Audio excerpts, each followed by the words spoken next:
하나님 말씀 신약 성경 382쪽입니다. 베드로 후서 1장 5절 말씀입니다.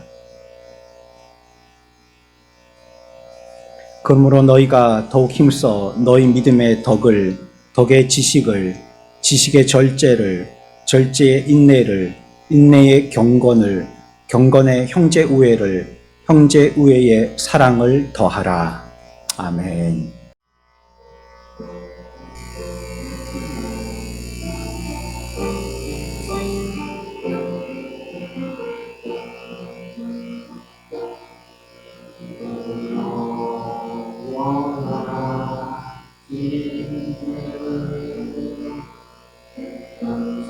세상 주께 속되는 모든 만물 사라져가도 그 말씀 영원히 모든 영광 존귀 능력 주 받으소서. 온 백성 다 외치네 오 거룩하신 주.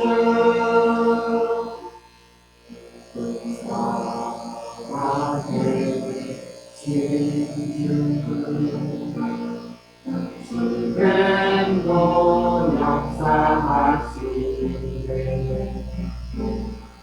죄와 슬픔 우리 덮어도 주 약속이 이루시네 모든 영광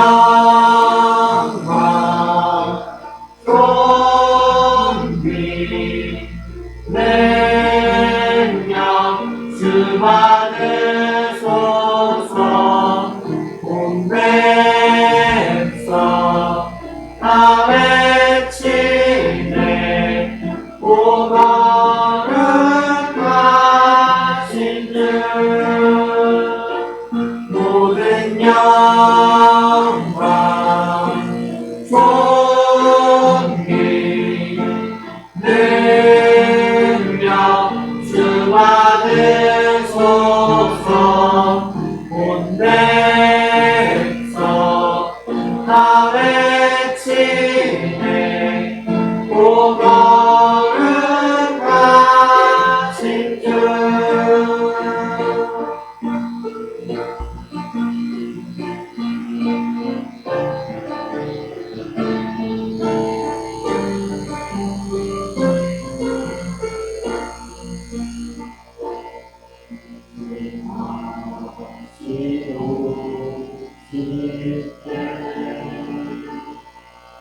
우리 다 주 앞에 나가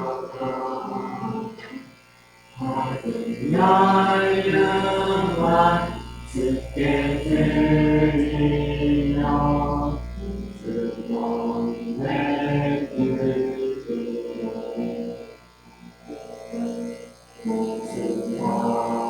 다시 오실 때 우리 다 주 앞에 나가 받은 멸류관 주께 드리며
오늘 우리가 이 말씀 그 내용에 들어가기 전에 더 중요한 부분들이 있어서 먼저 말씀을 드리면, 이 말씀이 전개되어지는 구성이 중요합니다. 이게 어떤 순서로 진행되어져 가는지 그 순서를 여러분들이 먼저 잘 기억해 보시길 바랍니다. 이 편지를 쓰고 있는 이 베드로의 논리적인 순서가 그냥 무작정 자기가 하고 싶은 말을 순서 없이 아무렇게나 내뱉는 게 아니라는 걸 좀 염두에 두시면 좋겠어요. 본문의 이 저자인 베드로는 여러분들이 익히 잘 아실 건데 직업이 어부지 않습니까? 예전에는 뭐 이렇게 뭘 하다가 직종을 바꾼다든지 그런 게 아니고요. 부모 때로부터 받았던 그 직업을 후대까지 계속 이어 가업처럼 하던 그런 직장들이었거든요. 그래서 이 어부의 일은 이 베드로가 어렸을 때부터 부모에게 따라서 잔뼈가 굵은 그런 일이었죠. 그래서 이 외에는 다른 걸 해본 적이 없는 사람입니다. 그냥 배 타고 나가고 그물 던지고 또 고기 잡아와서 또 손상된 그물 기우고 뭐 이게 하루의 일과고 또 이것이 자기의 삶이었었어요. 그러니까 우리가 상대적으로 비교해 볼 때 바울은요 굉장히 유수한 교육을 받은 사람이지 않습니까? 세계 제1의 학문을 공부한 그런 어떤 교수 밑에서 공부한 그런 사람에 대한 것에 비하면 베드로는 조금 험한 일을 하고 또 이렇게 손으로 직접 땀을 흘려야 되는, 손에 땀을 흙을 묻혀야 되는 이런 일을 한 그런 사람이기 때문에 충동적이고 또 불같은 사람이었잖아요, 성격이. 이런 사람임에도 불구하고 베드로가 오늘 기록한 이 성경의 말씀은 성령의 감동으로 되었다는 걸 우리가 다시 한번 확인해 볼 수 있는 것이 그와 같은 순차의 중요한 순서를 가지고 기록했다는 거예요. 막 저돌적이고 그리고 어떤 일에서는 충동적이고 그렇기 때문에 글을 쓸 때도 막 이거 썼다가 저거 썼다가 이 생각나면 이거 썼다가 저 생각나면 막 거기다가 막 집중하고 다른 시간에 할애를 못하거나 이런 게 아니고 성령에 의해서 차분하게 논리적으로 뭐가 경이고 뭐가 중이고 뭐가 선이고 뭐가 훈지를 정확하게 그렇게 논리적으로 쓴 아주 탁월한 글 중에 하나인 것입니다. 5절에 그래서 시작할 때 뭐라고 시작하냐면 그러므로 이렇게 시작하고 있습니다. 이 말은 앞에서 말한 내용을 근거로 이런 뜻이죠. 앞에서 내가 이런 내용들을 얘기를 했는데 그것이 근거되어서 이제부터 얘기한다 이런 뜻이 되겠습니다. 그래서 이제 그 나열하는 순서가 중요하다라고 하는 것인데요. 크게 보면 주님께서는 우리들에게 행하신 일을 먼저 반복하신 이후에 우리에게 어떤 일들을 해야 될지를 요구하시는 그런 순서로 기록되어 있다는 겁니다. 그러니까 선은 하나님이 하신 일이고 후가 우리의 할 일이라는 거예요. 그러니까 그러므로라는 이 경계 앞에 하나님이 이런 것들을 행하셨으니 그러므로 5절 이하에서는 우리는 이것을 행해야 된다. 이렇게 기록됐다는 거예요. 그러니 물론 우리가 오늘 본문으로 삼을 내용은 5, 6, 7절 그러니까 우리가 무엇을 행해야 되는지 이걸 생각해 보겠지만 여러분들이 시간이 되신다면 집에 가서 5절 이전에 뭐예요? 하나님이 어떻게 행하셨는지 하나님이 먼저 일하셨기 때문에 그러므로 우리들은 5절, 2절 이후와 같이 돼야 된다는 그 5절 이전의 말씀도 여러분들이 한번 읽어보시면 좋겠습니다.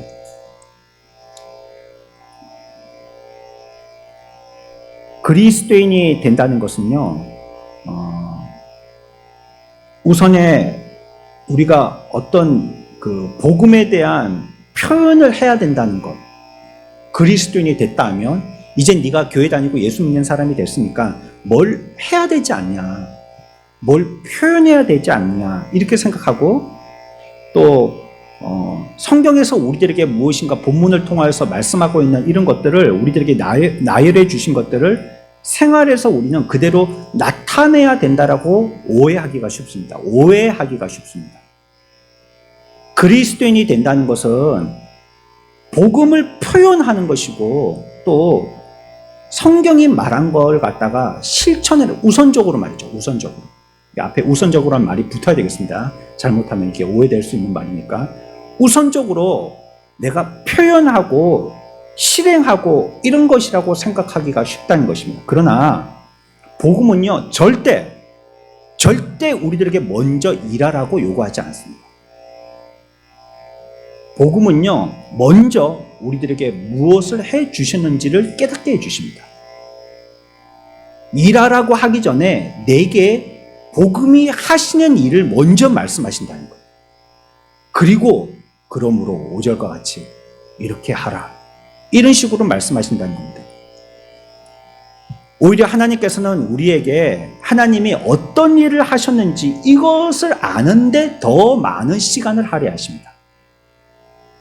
그분이 우리들에게 어떻게 역사하셨는지, 그분이 지금까지 우리를 어떻게 인도하셨는지, 광야 가운데 그분이 어떻게 우리를 지도하여 나와오셨는지 이걸 먼저 알게 하신다는 거예요. 복음의 본질은 뭡니까? 인간은 어떻다는 것이에요? 아무것도 할 수 없다는 게 복음의 본질입니다.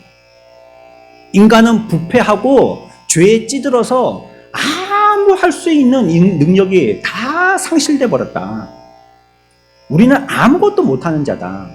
죽어서 부패했기 때문이라는 거죠. 에베소서 2장 1절에서 그래서 우리의 인간의 본질적인 본 모습에 대해서 이와 같이 말씀합니다. 에베소서 2장 1절 말씀입니다. 같이 봅니다. 시작.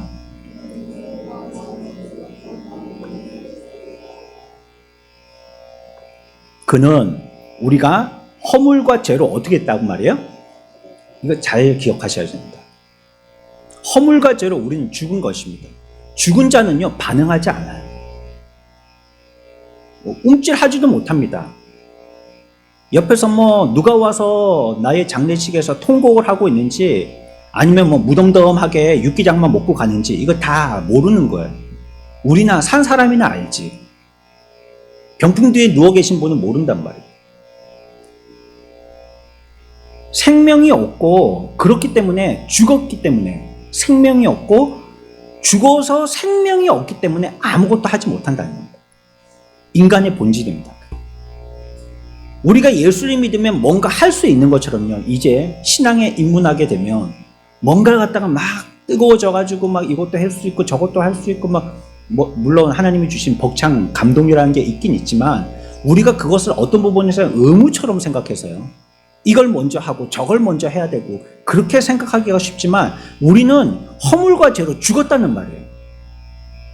우리는 전혀 어떤 것에도 반응하지 못한다. 아무리 옆에서 좋은 노래를 하든지 아무리 나를 욕하든지 좋은 반응이든지 나쁜 반응에 아무 반응도 일으키지 못하는 게 우리의 인생이 죄로 허물과 죄로 죽었기 때문에 그 성경을 얘기하고 있습니다. 사실 복음은요, 우리가 참된 그리스도인이 될 때까지 우리의 행위에 어떤 것 하나도 관심을 가지지 않습니다. 내가 어떻게 해야 된다, 무슨 사람이 돼야 된다, 이런 거 관심이 안 가지. 그 사람이 일단 어떤 사람이냐를 관심 가지지 그 사람이 어떤 행위를 할 것인가에 대해서는 관심을 안 가져요. 일단 거듭나야 되는 거. 왜요? 거듭나면 거듭났다는 것은 무엇을 얻게 됐다는 겁니까? 그렇습니다. 생명을 얻게 됐다는 겁니다. 생명을 얻어서 그 다음부터 뭔가 활동하고 움직이지, 죽었는데, 허물과 죄로 죽었는데 뭘 하겠어요? 그러니까 성경이 관심을 가지는 분야에서도 그가 거듭나서 새 생명을 갖기 전에는 그가 어떤 행동을 해야 될지에 대해서 부담도 주지 아니하시고 관심도 가지지 않으세요. 그래서 복음의 첫 말씀은요, 행위나 행동을 권하는 것이 아닙니다. 인간은 무슨 일을 하도록 부름받기 전에요, 먼저 무엇인가를 받았다라고 성경은 얘기하고 있는 것입니다. 어떤 일을 실천하도록 요구하기 전에 먼저 사람이 그것을 행할 수 있도록 가능하게 만들어준 것이 복음이다라고 얘기하는 것입니다.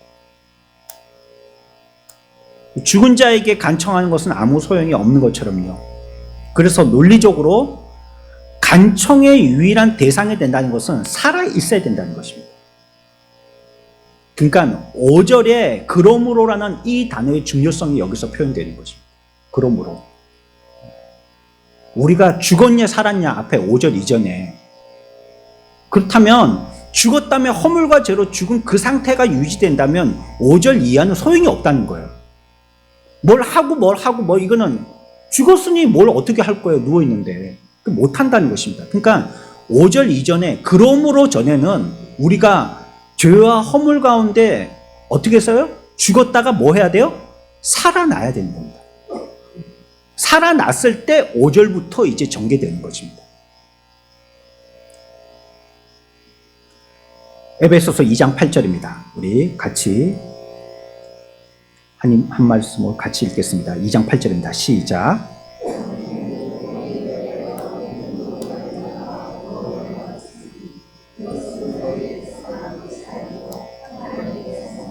아멘. 우리 이제 구원됐다는 겁니다. 저와 여러분들에게 새 생명이 있는 줄 믿습니다. 이게 놀라운 역사입니다. 여러분들 하나님의 말씀을 가감하고 듣지 마십시오. 새 생명이에요. 생명? 어떻게 움찔움찔하게 해주신다는 뜻이겠지. 이렇게 듣지 마시라는 거예요. 생명이 있다 하면 하나님의 말씀에 액면 그대로 들으셔야 됩니다. 죽었다 하면 그래 예수 믿는데 조금 부자유스럽다 이렇게 들으시면 안 되고 죽었다 하면 죽은 줄 아셔야 된다는 거예요. 그대로 순수하게 들어야 됩니다. 성경은 오늘 에베소서 2장에서 너희들이 그 은혜로 이게 내가 노력해서 돈 주고 산 게 아니고요. 그분이 우리들에게 은혜를 주셔가지고 그로 말미암아 우리가 믿게 되었다는 거예요. 이 믿음도 뭐로 얻은 거예요? 은혜로. 내가 믿고 싶어서 믿는 게 아니고요. 은혜를 주셔서 믿는 것인데 그로 말미암아 또한 우리에게 보너스를 주신 것은 믿게 되어짐으로 뭘 얻게 되었어요? 구원을 얻게 된 것입니다. 믿어서 구원을 얻게 된 것입니다. 그러니 이건 너희가 한 게 있냐? 너희는 옛날부터 뭐였었는데? 죽었었는데. 너희들은 한 게 없다. 시작서부터 누가 한 것이다? 하나님이 한 것이다. 그래서 처음부터 시작할 때 에베소서 2장에서는 너희가 그 뭐로 시작합니까? 은혜로 시작합니다. 은혜로. 너희로 발원되지 않았다는 거예요. 이건 하나님에게서 시작한 거지 우리가 열심히 노력하고 어디 금강캐듯이 캐가지고 얻어낸 게 아니라는 거예요. 그분이 은혜 주셔서 얻게 되어진 것이 우리의 생명이다. 그렇기 때문에 이것은 하나님의 선물이다. 그래서 우리가 새 생명을 얻게 됐다라고 얘기하는 것입니다.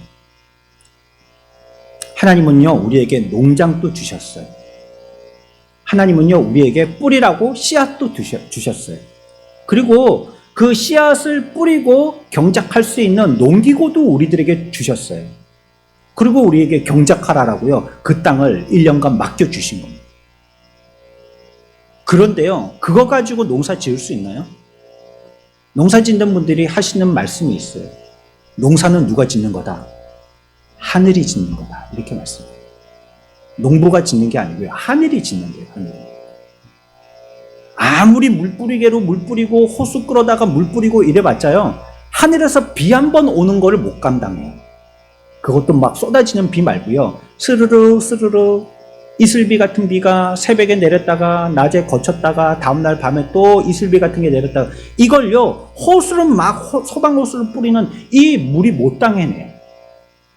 아무리 LED 켜놓고 베이글등 켜놓고 이래도요 그냥 비닐하우스 위에 있는 그 차광막 치우고요 하늘에서 비치는 그냥 일반 빛 있죠. 하늘에서 비치는 햇빛 그것 비치는 걸 못 따라가는 거예요.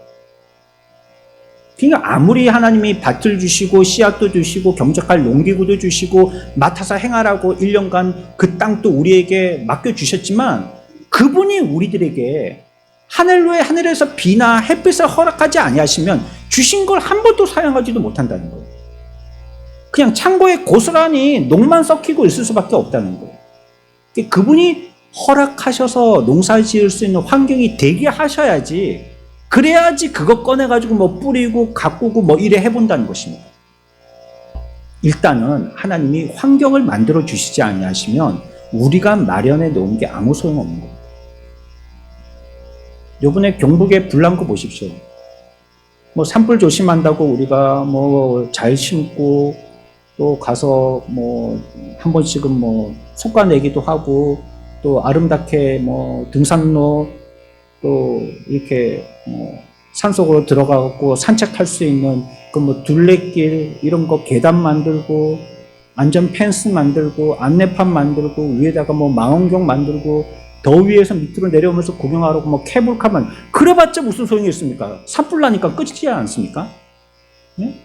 지금은 어때요? 좀 경북에 와서 관광 좀 하시라고 별로 볼 게 없지만 그래 좀 와서 좀 그래서 좀 이 동네를 활성화시키자고 막 그렇게 운동하고 계시잖아요. 이 사람들이 인력으로 만들어 놔가지고요. 그게 뭘 써먹었어요? 불 한번 쑥 지나가고 나면 한 개도 못 쓰는데.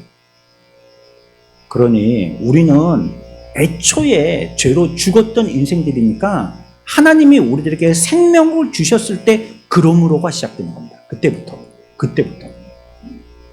그 전에는 아무것도 음신할 수 없는 그냥 죽은 존재로서 누워 있는 거예요. 그냥. 그게 우리의 할 일입니다. 아무것도 못해요. 베드로가 지금 5절에서 시작하고 있는 뭐 믿음의 덕의 지식을 이라고 말하는 것이 이전에 우리가 믿음을 얻었기 때문이라는 거예요. 믿음 없는 사람을 뒤에 가서 한번 또 말씀드리겠지만 이걸 어떤 자기의 인격적인 부분으로 생각하면 안 되는 거예요. 이미 생명과 경건에 속한 것들을 우리들에게 주셔서 우리가 받고 있기 때문에 그것이 하나님의 능력이기 때문에 이걸 행할 수 있다는 겁니다. 5절 이하를. 그러니까 이거는 구원받은 백성, 예배는요, 구원받은 백성이 드리는 겁니다. 누구든지 오면이야 뭐 우리가 초청하고 예배 드리는데 우리가 내쫓지 않지만요. 예배는 누구든지 드릴 수 있게 초청해야 되지만요. 사실 예배 드릴 수 있는 사람은 예배자, 기독교인들 밖에 없습니다. 구원받은 사람들 말고는 예배 대상도 몰라, 예배 방법도 몰라, 예배를 통해서 뭐가 어떻게 주고받는지도 몰라. 그래서 와 앉아있지만 사실 바른 예배라고 할 수는 없어요.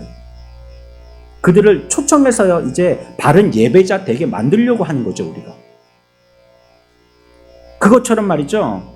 우리가 이와 같이 귀한 것들, 생명과 경건과 능력을 우리들에게 주셨기 때문에요. 그래서 앉아서 우리가 예배할 수도 있고, 알 수도 있고, 파악하고, 이해하고, 기억하고, 이제부터 내가 뭘 해야 되겠다는 행동도 결정하게 되더라는 거지. 그러니, 베드로가 그냥 쓴 게 아닙니다, 이게. 그러므로라는 말을. 5절 이전과 이후를 이렇게 구분해서 쓴 게 그냥 쓴 게 아니라는 거예요. 그래서 이 순서가 중요한 것입니다. 그런데 여기에 우리가 빠져들 수 있는 가오가 있기 때문에 한 가지만 짚고 넘어가겠습니다. 뭐냐면 한편은 자신의 노력을 이 5절 이하에서 얘기하는 이런 것들 있죠. 이것을 통하여서 이런 것들을 더해가지고 하나님 앞에 설 수 있다라고 생각하는 겁니다. 그러니까 내가 하나님 앞에 서게 되어질 때는 5절 이하에서 나오는 5절, 6절, 7절에 있는 이런 것들을 가지고 설 수 있다라고 생각하는 판단을 한다는 거예요. 잘못된. 내가 노력하면 이렇게 할 수 있다라고 생각한다는 겁니다. 또 한 가지 극단의 과오가 있는데요. 그건 뭐냐면 우리는 이미 구원받았으니까 이런 거는 하나님께서 저절로 해 주실 거라는 생각입니다. 그리고 허리띠 풀고 기다리고 있는 겁니다. 하나님이 해 주시기를. 한쪽은 우리가 노력해서 이룰 수 있다라고 생각하는 한편이고요. 다른 한편은 우리는 해볼 필요 없다. 처음부터 은혜로 주신 것이니까 이루시는 것도 하나님이실 테니까 우리는 그냥 저기 정작 밑에서 앉아갖고 수박이나 깨먹고 있으면 된다. 이렇게 생각한다는 거예요. 이 양쪽의 양극단이죠. 하지만 이 모두 다 잘못된 생각입니다. 행위에 의해서 의롭다고 인정받으려고 하는 것과 우리의 구원이 완전하기 때문에 행위에 어떻든 상관없다라고 하는 말, 이 두 가지는 잘못된 두 극단입니다. 그래서 사도가 우리들에게 얘기하고 지적하고 있는 이 논리의 순서를 잘 따라가야 된다는 거예요. 우리가 이런 과오에 빠지지 않으려면 우리가 그냥 우리끼리 그냥 단정 짓고 이렇게 두 가지 양극단의 과오를 범하기 쉬우니 베드로가 우리들에게 이와 같이 친절하게 안내해 주는 것입니다. 하나님께서는 모든 것을 가능하게 하는 내적 은혜를 저와 여러분들에게 주신 줄 믿으시기 바랍니다. 우리가 구원받을 때 이 은혜를 주셨다는 것입니다. 근데 이 능력이 없이는 아무것도 할 수 없다는 것이에요. 우리에게 그 능력을 주시기 전에는 아무것도 하라고 하지도 아니하신다는 거예요. 일단 주시고 하신다는 거예요. 기를 수 있도록 햇빛 주시고 물 주신 다음에 농기구도 주시고 밭도 주시고 씨앗도 주신다는 거예요. 하게 해주신다는 거예요. 그러니까 말이죠. 우리가 선물을 주셔가지고 받은 자가 됐다면 우리는 그 받은 것을 가지고 해야 된다는 뜻입니다. 그분이 주셨고 그런 주신 것을 가지고 우리들은 해야 된다는 거예요. 5절에서 그래서 그러므로 그러니까 앞에서 얘기한 이런 이유 때문에 너희 편에서는 믿음의 덕에 있는 이런 것들로 해라 라고 얘기하는 것입니다. 이제 우리에게 주셨으니까, 살게 해 주셨으니까, 생명을 주셨으니까, 농사 지을 수 있도록 땅도 주시고 여건도 허락하여 주셨으니까 이제는 뭐 해야 돼요? 주셨으니 움직여야, 살았으니 움직여야 되고, 주셨으니 일해야 되고, 받았으니 밭 깔아야 되고, 농작물 길러내야 되고 해야 된다는 것이에요. 주셨으니.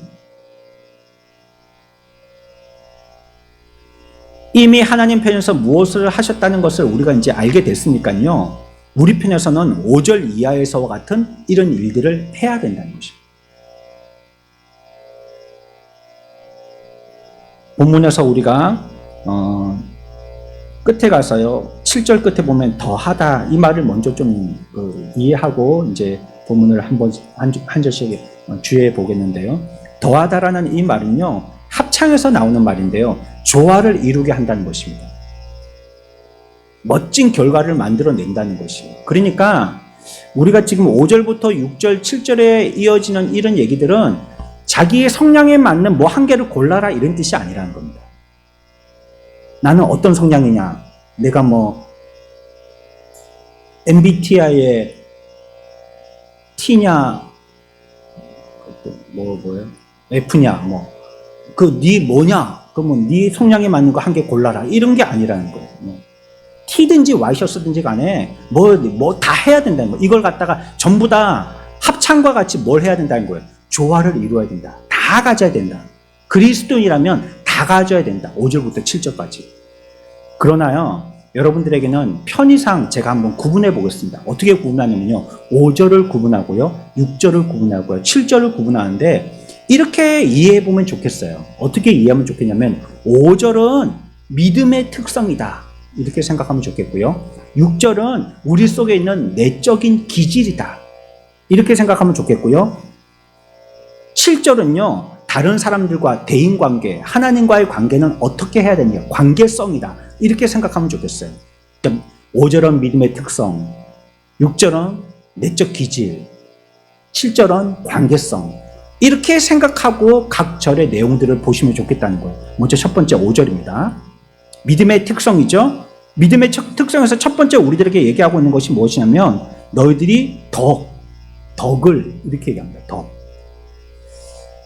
이 말도요. 우리가 바르게 이해해야 되는 단어인데 이 덕은 보통 우리가 생각하는 성품의 덕을 얘기하는 게 아닙니다. 참 덕스럽다. 성경에서도 덕을 많이 얘기하거든요. 그래서 이전에 특별히 새벽 기도할 때 제가 이 덕이라는 주제로 여러분들과 한번 은혜를 나누었던, 장시간을 들여서 은혜를 나누었던 그런 기억이 나는데 그런 어떤 성품적인 덕을 얘기하는 게 아닙니다. 여기서 말하는 덕이라는 것은요, 영적인 활동, 영적인 힘 이런 걸 얘기합니다. 그걸 덕이라고 얘기합니다. 그러니까 믿음을 통하여서 그 사람이 살아가게 되어지는 능동적인 삶, 힘 있는 삶, 그걸 5절에서는 덕이다 이렇게 풀이하고 있는 거예요. 우리는요, 믿는 것을 단지 그냥 주실 것을 받는 기다림이라고 생각하기가 쉽습니다. 그러다 보면 나중에 어떻게 되느냐, 너무 기다리다 보니까요, 기다리다 못 차가지고 권태스럽고 지쳐버리는 겁니다. 아니, 믿음이라는 건 주시는 거 그냥 받는 것인데 이게 언제 주시는 거야? 기다리다가 지쳐갖고 자기 풀에 자기가 꺾여버리는 거예요. 근데 그렇게 해서는 안 된다는 거예요. 뭐가 있었냐면 덕이 있어야 된다 이거. 하나님이 우리에게 생명을 주셨고 은혜를 주셨으니까 우리가 먼저 해야 될 것은 믿음의 특성이 덕을 발휘해야 된다는 거예요. 베드로는 우리의 믿음이요, 활동적이어야 한다고 얘기하는 겁니다. 우리의 믿음에 힘이 넘쳐야 되고 우리의 믿음이 활발해야 된다라고 얘기하는 것입니다. 자기를 가만히 놔두면 안 되고 자꾸 부채질하고 분발하도록 해야 된다는 거예요. 능동적으로 하라는 것입니다. 그러고 보면 우리 신앙은 어떻습니까? 가만히 놔두면요 그냥 사그러듭니다. 라면 끓일 때는 뭐 팔팔팔팔 끓이니까 대단한 요리가 나오는 것 같지만 끓여서 내려놓고요 한 2, 3분 지나면 그냥 쓱 머리 감고 드라이 안 한 것처럼 그냥 다 풀려버리고 맙니다. 우리의 신앙이라는 게 가만히 놔두면 그렇게 정말 사그러드는 거예요. 근데 지금 베드로는 그렇게 하면 안 되는데 자꾸 분발해야 된다는 거예요. 자꾸 활동하게 해야 된다는 거예요. 능동적으로 해야 된다는 것입니다. 침대에 누워서 누가 무엇을 해줄지 않을까 여기지 말라는 거예요. 마가렛 대처 영국 수상이요. 2번의 영국이 전쟁을 치렀지 않습니까? 그래서 경제에 굉장히 어려움이 있었을 때에 아주 유명한 말을 했습니다. 영국 병이라고 그게 막 영국령이 있죠. 세계 영국은 해가 지지 않는다고. 그 뭐 영국이 점령했던 나라가 수십 개였지 않습니까? 그래서 지금도 뭐 연방 체육대회 이런 게 있는데요. 그렇게 했던 나라들이 우리나라하고는 정서가 좀 다른 것 같아요. 우리나라는 막 원수 삼고 막 서로 적대적인데 영국하고 그 식민에 있었던 나라들은 서로 뭐 관계가 너무 좋아요. 대처 소상이 그런 전쟁을 크게 치르고 나서 국가 경제가 막 부도가 날 정도로 어렵게 되어졌을 때 뭐라고 했냐면 유명한 말이 있는데 사회는 없다. 오늘부터 영국에 사회는 없다 이렇게 했어요. 그 말이 무슨 말이냐면 영국 사람들은 어떤 생각을 갖고 있냐면요. 자기들의 집이 없어요. 그러면 그걸 누가 해결해 줘야 돼요? 나라가 해결해 줘요. 그런 생각을 갖고 있어요. 차가 없어요. 그러면 그 문제를 누가 해결해 줘야 돼요? 나라가 해결해 줘요. 우리 애를 낳아가지고 키울 요람이 없어요. 그러면 그거 누가 해결해 줘야 돼요? 나라가 해결해 줘야 돼요. 죽어서 묻힐 무덤이 없어요. 그거 누가 해결해 줘야 돼요? 나라가 해결해 줘요. 전부 다 나라가 해결해 줘야 된다고 생각했던 게 그들의 생각이에요. 근데 이 정치하는 여인이 나타나서 정치인이 나타나서 하는 말이 이제는 우리에게 이와 같이 사회는 없다. 이제 뭐예요? 너희들이 필요하면 너희들 나라가 무조건 채워주기를 기대하지 말고 너희들도 노력하라는 거예요. 합당한 세금 내고 가서 뭐 간의 수거업을 하든지 뭐 어디 기업에 가서 손에다가 기름 묻히든지 해야 된다는 거예요. 신앙도 마찬가지예요. 덕을 끼친다는 것은 하나님의 은혜를 주시는 것을 우리는 대망해야 되긴 하지만요. 아무것도 안 하고 주실 것을 입만 벌리고 누워있어서는 안 된다는 뜻입니다. 생명을 줬잖니. 그러면 우리가 뭘 해야 된다고요? 덕을 행하라. 덕. 활동적이고 힘있는 신앙생활의 삶을 살라. 진취적이고 자주적인 삶을 살라. 이걸 얘기하는 것입니다. 다음으로 얘기하는 것이 뭡니까? 지식이죠. 이건요. 통찰력, 이해력 이런 걸 얘기합니다. 이 지식은. 그러니까 앞에 있는 덕이라는 말과 연관 지으면 여러분들이 좀 이해하기가 쉬운데요. 앞에서 어떻게 하라고 그랬어요? 덕스러운 삶을 살라. 그 말은 활동적이고 힘있는 삶을 살으라는 말을 했잖아요. 그러면 너무 그렇게 하다 보면 그릇된 열심에 빠지고 싶다는 거예요. 폭주 열자처럼. 나 달린다. 나 세우지 마라. 나 한번 달리기로 마음 작정했어. 종점 갈 때까지 끝까지 달릴 거야. 이렇게 되다 보면 자기 열심에 빠져서 잘못된 길로 가고 싶다는 거예요. 그래서 이런 사람들에게 덕으로 행하려고 하는 사람들에게 뭐가 있어야 되냐면 지성과 이해가 있어야 된다는 겁니다. 열심히 하긴 해. 그래, 그거 하지 말라는 거 아니야. 열심히 하는데 이해하고 해야지. 알고 해야지. 열심히만 가면 어떻게 우리가 가려고 하는 데는 서울인데 반대 방향으로 부산으로 가면 열심히 부산으로 가는 거잖아. 그러면 안 돼. 열심히 해. 근데 알아야 돼. 그리고 잘 이해하고 가야 돼. 그래서 얘기하는 것이 덕 다음에 뭐라고요? 지식입니다. 지식. 지식이 있어야 된다. 우리가 힘과 활동하지만 그 힘과 활동이라는 것은 성령이 우리들에게 말씀하여 주신 대로 통제할 필요가 있다는 겁니다. 베드로가 이 말을 쓴 것은요, 분명히 자기의 경험 때문입니다. 자기의 경험 때문에. 베드로 불의 사도, 화들짝하는 사람 아닙니까? 꼭지 돌면 그냥 물불을 가리지 않고 막 물에 뛰어들까요? 막 하고 막 뛰어드는 사람이지 않습니까? 이런 사람이 베드로지 않습니까? 굉장히 충동적인 사람이거든요. 이 힘이 조절 안 돼서요. 마치 마블 영화에 나오는 헐크 같은 사람이란 말이에요. 부르륵 하고 막 얼굴이 막 홍당무가 되더니 그냥 뚜껑 열려갖고 얼굴 색깔이 파란 색깔이 돼갖고 막 옷 다 지졌지고 막 나중에 청바지가 팬티처럼 돼갖고 막 붕붕 날아다니는 헐크처럼 된단 말이에요. 우리 성격이 헐크처럼 되면 안 됩니다. 혹시 집에서 화나는 날이 그 일이 있더라도 너무 헐크로 변신하면요 보는 사람이 놀랍니다. 이게 내가 알던 사람이 아니기 때문이죠. 그리 되면 안 된다는 거예요. 베드로가 이런 사람이었기 때문에 이성적이지도 않고 교화되지도 않았기 때문에 앞에 후회할 짓을 많이 했거든요. 베드로가. 아이고 내가 괜히 그랬다 싶은 이런 후회할 일을 많이 했단 말이에요. 그러니까 그러한 자신의 모습을 떠올리면서 내가 열심히 하는 건 참 나에게 장점인데 내게 단점으로 필요한 것이 있겠다라고 생각한 것이 그것입니다. 이성적이고 이해력이 필요하구나. 자기의 단점을 발견한 겁니다. 그래서 베드로가 성도들에게 설교하기를 우리에게 필요한 것은 덕도 있어야 되지만 이후에 이것을 컨트롤할 수 있는 뭐가 있어야 된다고요? 지식이 있어야 된다라고 얘기한 겁니다. 저와 여러분들에게도 덕과 지식이 있기를 축원합니다. 우리의 영적 힘과 활동이 이성적이고 교화되어지고 통제돼야 된다. 그럼 우리가 예배할 때 우리 마음껏 예배하면 됩니까? 예, 마음껏 예배하십시오. 그러나 성경에서 일러주는 지침대로 예배하는 겁니다. 우리가 하고 싶다라고 제일 귀한 것으로 하나님께 드려야 되니까 내가 가지고 있는 제일 귀한 것은 우리 아들이구나. 우리 아들을 제물로 삼아야지. 이런 건 하나님이 기뻐하지도 않으신다는 거예요. 하나님이 원하는 방법대로 하나님이 받으시는 예배대로 그렇게 예배 드려야 된다고 말씀합니다. 두 번째는요. 6절로 가세요. 이거는 어떤 특성을 얘기하고 있다고요? 내적인 기질을 얘기하고 있어요. 먼저 첫 번째로 얘기하고 있는 게 뭡니까? 절제해라 하는 거예요. 절제. 그리스도인들은요. 외부의 적들을 보고 경계해야 되지만요. 먼저는요. 자기를 경계해야 합니다. 내 자신. 어떤 차 이렇게 지나갈 때 보면 뒤에 붙여놓은 거 있잖아요. 나도 내가 무서워요. 이런 초보 딱지 붙어있는 거. 나도 내가 무서워요. 이런 사람 있죠. 그러면 뒤에 있는 사람들은 어떻게 하라는 거예요? 운전하는 자기도 자기가 무섭다는데. 다 피해 다니라는 거죠. 근데 언제 터질지 모르니까 다 피해 다녀. 나한테 곤욕을 당하고 싶지 않고 이런 말이죠. 우리가 거듭났지만요. 우리 속에는 뭐가 있습니까? 충동도 있고요. 여전히 육적인 욕망도 있고요. 정욕도 있습니다. 이렇게 우리를 죄악으로 끌고 가려고 하는 영혼의 적대자가 우리 속에 있다는 거예요. 계속 남아있다는 것입니다.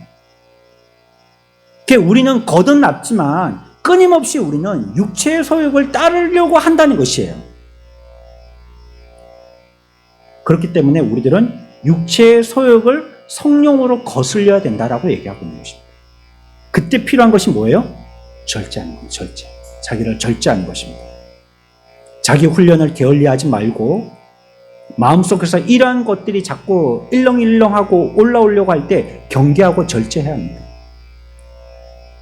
그러니까 어느 정도 해야 돼요. 좋아도 너무 좋으면 안 되고요. 나빠도 너무 나쁘면 안 되는 거예요. 어느 정도의 우리의 평정심을 찾아야 되는 거예요. 절제할 줄 알아야 되죠. 먹을 때도 보시면 너무 많이 먹으면 배탈 나지 않습니까? 그렇다고 또 다이어트 안 한다고 너무 안 먹어보십시오. 또 그것도 병 생기죠. 적절하게 해야 되는 것입니다. 특히 바울은요. 골로새서 3장에서 이런 것들 절제하라라고 우리에게 주의를 주고 있어요. 골로새 3장 말씀입니다. 5절 같이 읽습니다. 시작.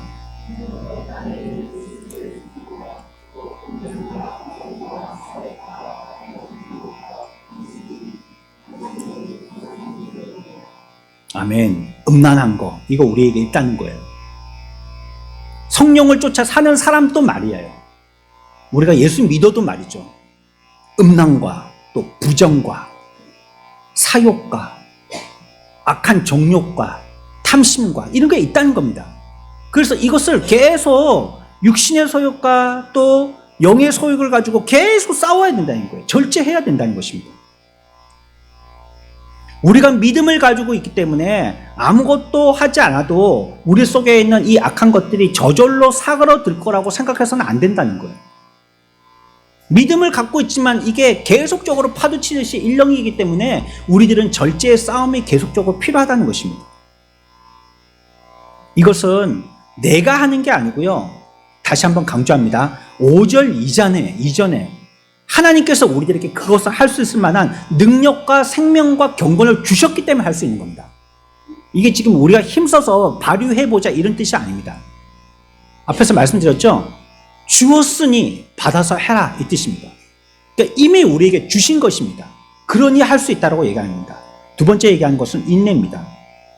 베드로가 뭐라고 고백했죠? 아주 유명한 고백이지 않습니까? 다 주를 버려도 나는 언제나 주를 버리지 않겠습니다라고 고백한 게 놀라운 베드로의 고백이었지 않습니까?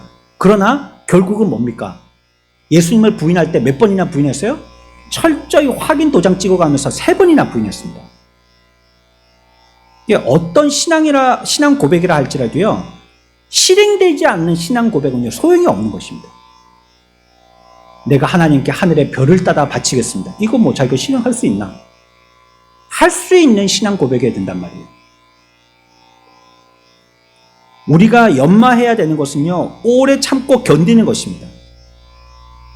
갑자기 불쑥 뭔가를 했다가 아이고 안 되냐 확 꺼져버렸다가 이렇게 해서는 안 된다는 거예요. 지그시 온돌에다가 불 넣듯이요, 지그시 들어간다 할지라도요, 오래 참고 기다리고 잘 관망하고 주의 깊게 살피고 했다가 시작했다 하면 지속하는 겁니다. 계속 하는 겁니다. 이랬다 저랬다 하는 게 아니고. 아니 그래 7.8기고 그래 청년은 자꾸 실패하는 게 그게 미덕이라고 얘기하지만 그럼 청년 때 다 실패해버리면 언제 성공할 건데요? 예? 청년의 젊은 시절 때 다 실패해버렸어요. 그러면 언제 회생할 건데요? 우리가 어쩔 수 없을 때는 그것을 기회로 삼고 경험으로 삼아야 되지만 실패하는 걸 즐겨해서는 되지 않을 거 아닙니까?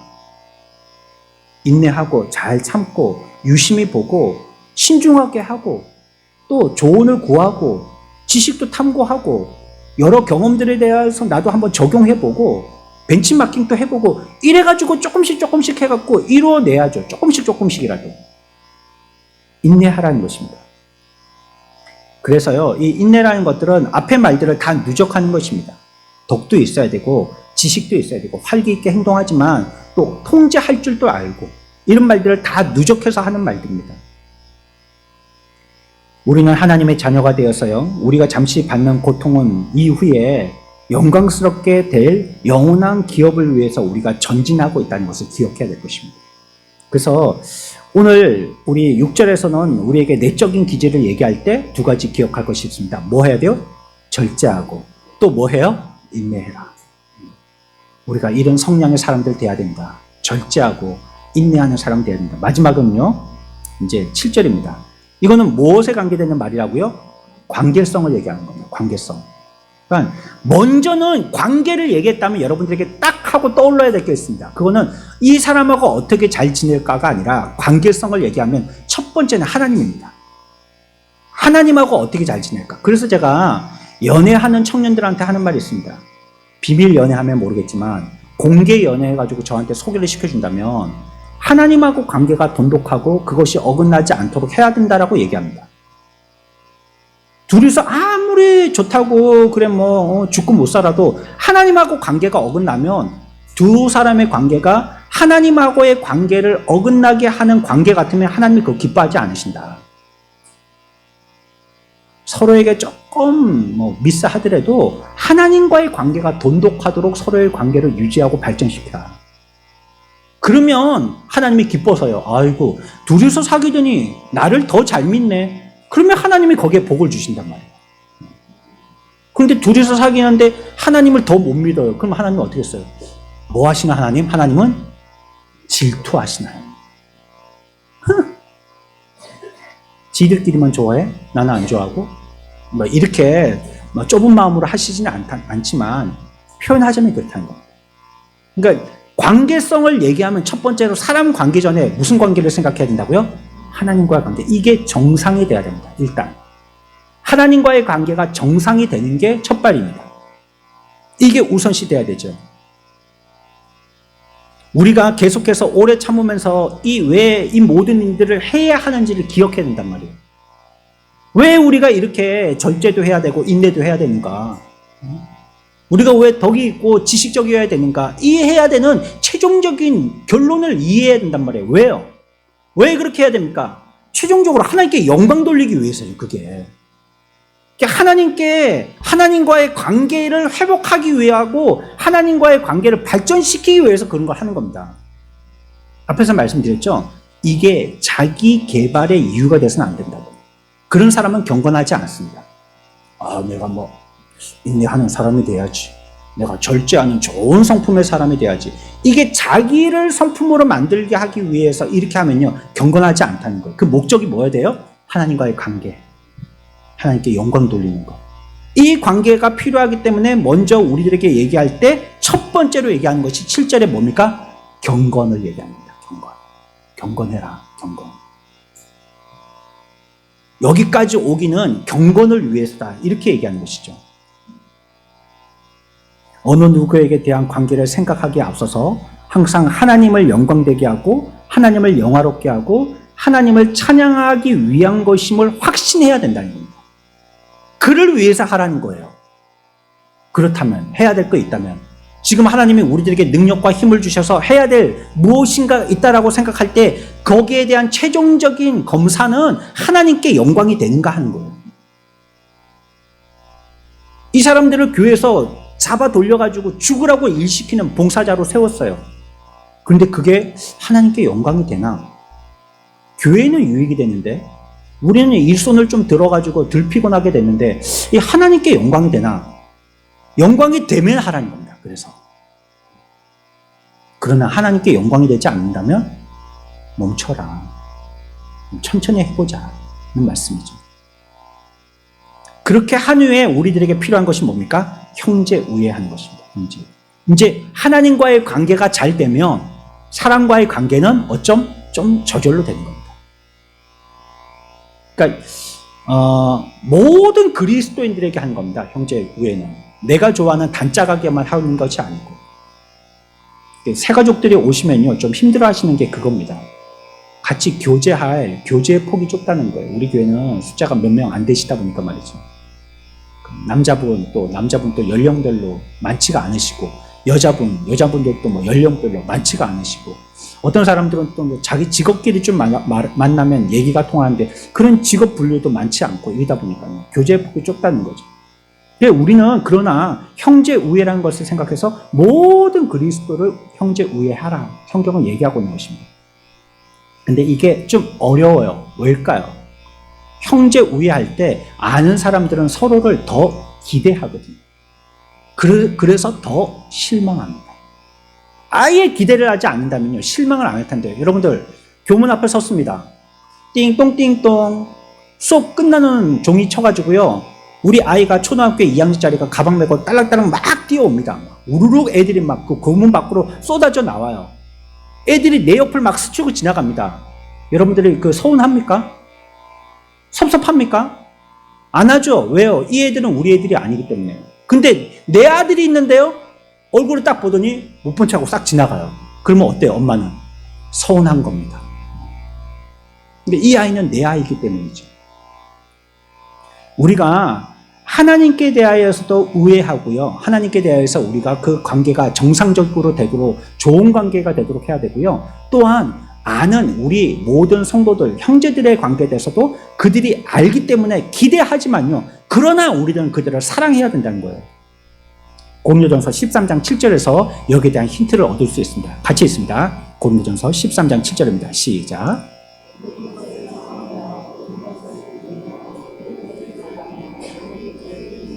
아멘. 이거 뭐에 대한 설명입니까? 사랑입니다. 사랑은 이렇게 하는 것이다. 여기서 우리가 조금 더 주의 깊게 볼 말씀이 있는데요, 모든 것을 바라며라는 겁니다. 모든 것을 바라며. 우리가 여기서 모든 것을 바란다는 것은 기대치를 높이라는 뜻이 아니고요, 모든 것을 수용할 수 있다, 이 뜻입니다. 모든 것을 바란다는 거예요. 누가 나에게 어떤 신뢰를 하더라도 나는 스폰지처럼 그 신뢰를 다 수용할 수 있는 사람이 될 만큼 형제 우애해야 된다는 거예요. 그래서 우리가요, 조금 사람들끼리 서로 교제에 힌트가 있다면요, 조금 5% 부족한 푼수가 되는 겁니다. 푼수. 그 푼수는 가까이 가기에 조금 부담이 없거든요.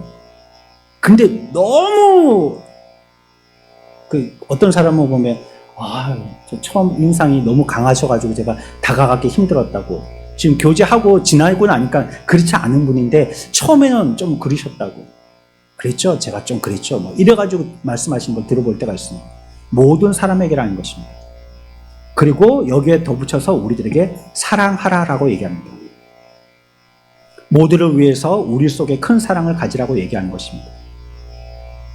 죄인들 속에 있는 영혼을 보려고 노력해야 됩니다. 그들이 무엇을 필요로 하고 있는지 그 필요를 보려고 노력해야 됩니다. 하나님께서 보십시오. 하나님이 하나님을 좋아하는 사람만 사랑하고 하나님을 좋아하지 않는 사람은 사랑하지 않고 그렇지 않으신다고 했거든요. 하나님께서 해를 악인과 선인에게 비추시며 누구도 구분하지 않고 비추시고 비를 의로운 자와 불의한 자에게 내리우시도다. 의롭다 할 어떤 사람은 불의하다 할지라도 그런 사람들도 다 비준다는 것.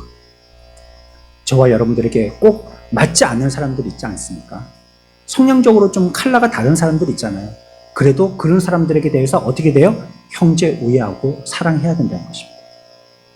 우리는요, 각각의 모든 독특한 특별한 은사들을 갖고 있습니다.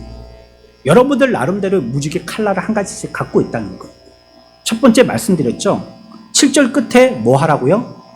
7절 끝에 맨 마지막에 단어가 뭐예요? 아니. 더 하라. 이 고깃집 얘기를 하는 거 아니에요. 고깃집 이름을 얘기하는 게 아닙니다. 더 하라. 이게 뭘 얘기하는 겁니까? 앞에서 합창하듯이 화모니를 이루어라 이 말입니다. 나는 이런 독특한 성격이 있어. 나 갈지 마오. 나 알았지? 여기까지가 내 바운더리야. 여기서 들어오지도 나가지도 마. 난 여기야. 이렇게 할 게 아니고 조화를 이루라는 거야. 다 사랑해라. 네게 특별한 은사와 독특성이 있더라도 다 사랑해라. 서로에게 영향을 주고 서로에게 공헌해라 라고 말씀하시는 것입니다. 이것이 이러한 완전한 조화를 이루는 것이야말로 하나님께 가장 영광되게 하는 우리의 삶이라는 것입니다.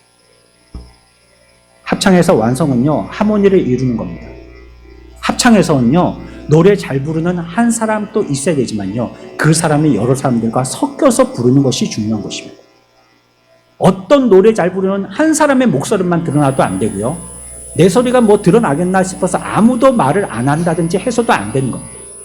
모든 사람들이 자기가 가지고 있는 은사의 소리를 가지고 적절하게 조화를 이루어서 노래하는 것, 그게 하모니고 합창인 것입니다. 그게 이루라는 말입니다.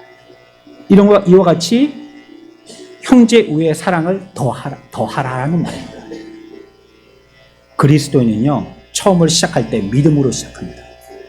믿음으로 말미암아 은혜를 주셨다라고 얘기하고 있죠.